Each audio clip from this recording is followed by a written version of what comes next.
नमस्कार, मी अक्षरा पाटील. पुस्तक वाचन या यूट्यूब चॅनलमध्ये आपणा सर्वांचं खूप मनापासून स्वागत आहे. मित्रांनो, सुधा मूर्ती यांच्या बकुळा या कादंबरीचं आपण वाचन करीत आहोत. तत्पूर्वी चॅनलवर पहिल्यांदाच असाल किंवा चॅनल यापूर्वी सबस्क्राईब करायचं राहून गेलं असेल, तर चॅनलला आधी सबस्क्राईब करा आणि पुस्तक वाचन कसं वाटलं हे कमेंट बॉक्समध्ये जरूर कळवा. भाग 9. लग्नानंतरचं पहिलं वर्ष अगदी झपाट्यानं गेलं. श्रीमती आता पक्की मुंबईकर झाली होती.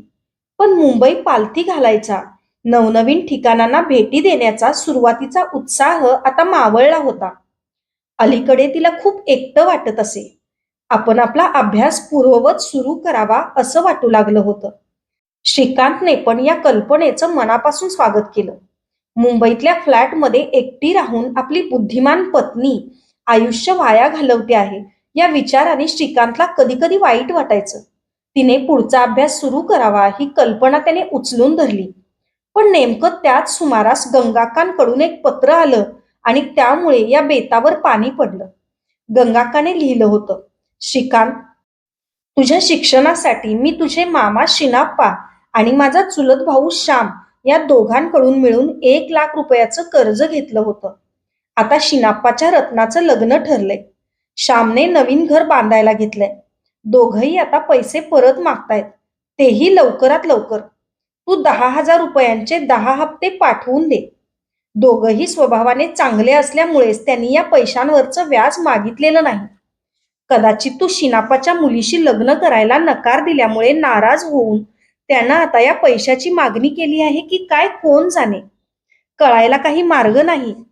पण काही झालं तरी त्यांचे पैसे परत करणं हे आपलं कर्तव्य आहे. अर्थात या पत्रामागचं खरं कारण अगदीच वेगळं होतं. आपली सून सुखात आहे या विचाराने गंगाकाला दुःख झालं होतं. श्रीमती जेव्हा संक्रांतीच्या सणाला आणि दिवाळ सणाला आली होती, तेव्हाच तिच्या चेहऱ्यावरती तृप्ती गंगाकाला चांगली दिसली होती. ते पाहून गंगाकाला श्रीमतीचा हेवा वाटला. इतके दिवस श्रीकांतवर तिचा मालकी हक्क होता, पण आता मात्र तो श्रीमतीचा सुद्धा होता. ती गोष्ट तिला सहन होईना. गंगाकाचं समीकरण साधं सोपं होतं. तिला वाटणारं असमाधान हे श्रीमतीच्या आनंदाच्या बरोबर विरुद्ध प्रमाणात होतं. श्रीमतीपासून ती पुष्कळच लांब राहत होती. म्हणूनच तिला सतावण्याच्या काही ना काही क्लुप्त्या ती शोधून काढत असे. श्रीमतीने गंगाकाला कितीतरी वेळा आपल्या बिराडात येऊन राहण्याची विनंती केली होती, पण तिने मात्र ती दरवेळी धुडकावून लावली होती. आपल्याला तिथे कंटाळा येईल याची तिला पूर्ण कल्पना होती. शिवाय ते घर श्रीमतीचं होतं. तिथे आपला वरचष्मा तिला दाखवता आला नसता. रमाला सुद्धा मुंबई खूप दूर वाटायची. पण गंगाक्का आणि रमा या दोघींच्या मनात एकच शल्य होतं. श्रीमतीला विशेष काहीच शिक्षा न होता ती सुटली होती याचं. रमा स्वभावाने पाताळयंत्री असल्याने तिने एकच सूचना केली, आपण श्रीकांतकडे मोठ्या रकमेची मागणी करू, म्हणजे श्रीमतीला त्यासाठी तडफड करावी लागेल. अगं, पण काय निमित्ताने मी ते पैसे मागू? सांग त्याला, तुझ्या शिक्षणासाठी कर्ज काढलं होतं असं. या सगळ्या प्रकरणात श्रीकांत दुखावला जाणार आहे याची दोघींनाही कल्पना होती, पण त्याला काही इलाज नव्हता. त्याने दोघींच्याही इच्छेविरुद्ध श्रीमतीशी लग्न नव्हतं का केलं? त्याची शिक्षा त्याला व्हायलाच हवी होती. आई आणि मुलीचे विचार हे अशा पातळीवरचे होते. गंगाकांचं पत्र वाचून श्रीमतीच्या चेहऱ्याचा रंगच उडाला. आपण 1,00,000 रुपये कुठून आणि कसे जमवणार? त्यांच्याकडे साठवलेले काहीच पैसे नव्हते. तिच्या माहेरच्यांची सुद्धा एवढे पैसे देण्याची परिस्थिती नव्हती. श्रीकांत पण काळजीत पडला. कंपनीत जॉईन झाल्यापासून दुसऱ्याच वर्षी कंपनीतून कर्ज तरी काय मिळणार? कन्फर्म झाल्यानंतर त्याचा पगार वाढला ही गोष्ट जरी खरी असली तरी त्याने आपला संसार अक्षरशः शून्यातून उभा केलेला होता. श्रीमतीने यावर एक उपाय सुचवला. श्री, मी नोकरी करू का? हो, जरूर, पण हिस्ट्री डिपार्टमेंटमध्ये मात्र करता येणार नाही. अगं, एकतर तशी नोकरी उपलब्ध असायला हवी आणि समजा मिळालीच तरी तिथे पगार अगदी तुटपुंजा मिळेल. श्री, तू काळजी करू नकोस. मी मिळेल ती नोकरी करीन आणि वर्षभर काम करून पैसे साठवीन. पण तुझी पुढे शिकण्याची इच्छा होती ना श्रीमती? ज्या दिवशी आपण शेवटचा हप्ता पाठवू त्याच दिवशी मी नोकरी सोडून देईन आणि परत शिक्षण सुरू करीन. शिक्षणाला 1 वर्ष उशीर झाला तर असं काय मोठं बिघडणार आहे? पण तू प्लीज माझ्यासाठी नोकरी शोधशील का? श्रीमती, तुला ॲडमिनिस्ट्रेटिव्ह जॉब मिळू शकेल, पण खरं तर तसला जॉब तुझ्यासारख्यांसाठी नसतो. तू खूप वेगळीच आहेस. तुझी बुद्धिमत्ता, तुझ्या अंगचं कौशल्य वेगळं आहे. त्याहूनही महत्वाचं, माझं कर्ज तू का म्हणून फेडायचंस? श्रीमतीला हसू फुटलं. ती म्हणाली, श्री, अरे जसा तू माझा आहेस, तसं तुझं कर्ज सुद्धा माझंच नाही का? ते एक पॅकेज डील असतं. फक्त नवरा तेवढा माझा असं मी नाही म्हणू शकत. त्याचे आनंद आणि त्याच्या आयुष्यातील अडचणी, त्याची सुख आणि त्याची दुःख या सर्वांचा स्वीकार केलाय मी. तिच्या तोंडचे हे प्रेमाने आणि निष्ठेने भरलेले शब्द ऐकून श्रीकांत भावनाविवश झाला. आपल्यासाठी तिला वर्षभराहून जास्त काळ नोकरी करावी लागणार आणि त्यामुळे पीएचडी करण्याचं लांबणीवर टाकावं लागणार याचं त्याला आतोनात दुःख झालं. तिच्यावर खूप अन्याय होतोय याची त्याला कल्पना होती. पण आपल्या आईने खरोखरच खूप मोठ्या रकमेचं कर्ज काढलेलं असणार याविषयी मात्र त्याच्या मनात जराही शंका नव्हती. ती आपल्यापाशी काही कारस्थान करू शकेल असं त्याच्या स्वप्नातही नव्हतं. त्याची आई हे त्याचं सर्वस्व होतं. ती कधीही काहीही चुकीचं करू शकणार नाही असा गाढ विश्वास होता त्याला. श्रीकांतचे बॉस श्री विश्वास केळकर यांच्या मदतीने श्रीमतीला फोर्ट भागात नोकरी मिळाली. एका लहानशा इम्पोर्ट एक्सपोर्ट कंपनीत. पगार चांगला होता, पण काम मात्र अत्यंत नीरस, कंटाळवाणं, यांत्रिक होतं.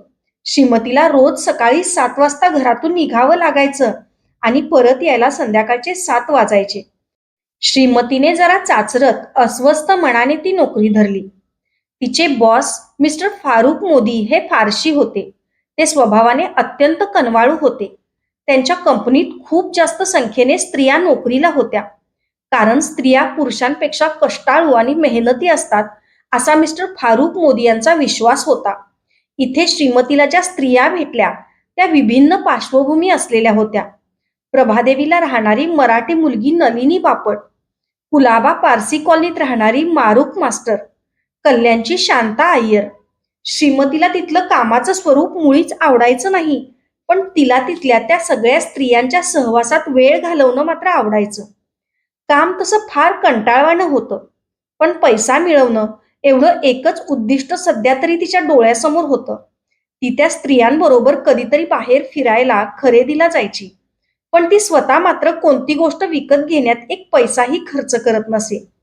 नलिनी बापटचा सगळाच्या सगळा पगार सोन्याच्या दागिन्यांवर खर्च व्हायचा, तर मारुख भरमसाठ कपडे खरेदी करायची. शांता अय्यरवर फार मोठ्या कुटुंबाची जबाबदारी होती. श्रीमतीचा स्वभाव सरळ होता. ती ऑफिसमध्ये सुद्धा कधी कुणाच्या अध्यात नसायची. शिवाय ती कष्टाळू सुद्धा होती. त्यामुळे ती सर्वांनाच आवडायची. दर महिन्याला आपला पूर्ण पगार ती गंगाकांना पाठवून द्यायची.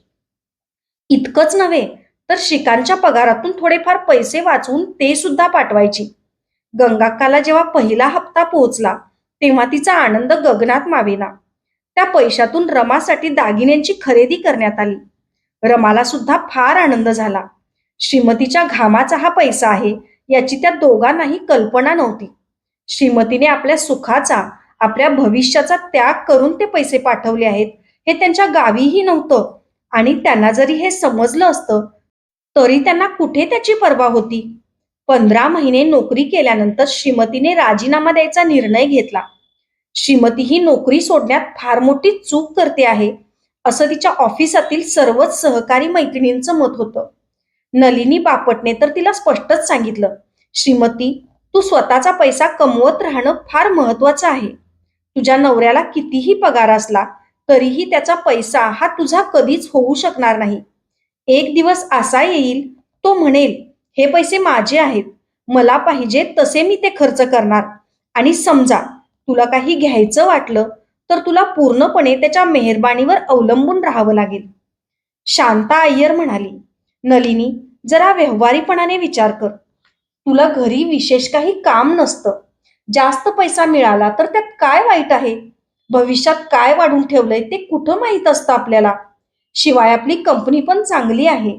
जितके दिवस जमेल तितके दिवस तरी कर नाही नोकरी तू. आपल्या मैत्रिणींना आपल्याविषयी किती जिव्हाळा वाटतो हे श्रीमतीला समजत होतं. नाहीतर मुंबईसारख्या यांत्रिक शहरात कोण कुणाला इतक्या खासगी बाबतीत सल्ला द्यायला जाणार आहे.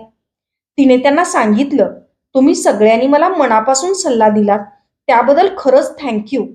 पण माझ्या दृष्टीनं माझा पैसा आणि शिकांचा पैसा यात काहीच फरक नाही. शिवाय मला कुठे जाऊन पैसे खर्च करायची गरज पण नाहीये. जर मला काही खर्च करावासा वाटलाच, तर त्याला तो कधीच विरोध करणार नाही. आणि सर्वात महत्वाचं म्हणजे मला माझ्या PhDचं रजिस्ट्रेशन करायचंय. श्रीमतीचे बॉस मिस्टर मोदी यांनी तिला आपल्या केबिनमध्ये बोलावून घेतलं आणि म्हणाले, श्रीमती, तू राजीनामा का देते आहेस? तू किती चांगलं काम करतेस. मी तुला गमावू इच्छित नाही. पण श्रीमतीने त्यांच्या ऑफरला गोड बोलून नाही म्हटलं. त्या दिवशी जेव्हा घरी परतली, तेव्हा ती अत्यंत उत्साहात आणि आनंदात होती. शिकाने शेवटचा हप्ता आईला पाठवण्यापूर्वी एक छोटीशी चिठ्ठी आपल्या आईला उद्देशून लिहिली. आपल्याला चांगले शिक्षण घेण्याची संधी दिल्याबद्दल त्याने आपल्या आईला मनापासून धन्यवाद दिले. विशेषतः एवढी संकटे सतत आलेली असताना तिने त्याच्यासाठी एवढं केलं म्हणून त्याने कृतज्ञता व्यक्त केली. पण त्याचबरोबर आणखी एक गोष्टही विशेषत्वाने त्या पत्रात लिहायला तो विसरला नाही. केवळ श्रीमतीच्या अपार कष्टांमुळेच हे कर्ज फेडणं आपल्याला साध्य झालं, असं त्याने मुद्दाम लिहिलं होतं. त्याचं ते पत्र वाचून गंगाक्का मात्र संतापाने लाल झाली. एवढं काय लागून गेलंय त्या श्रीमतीला?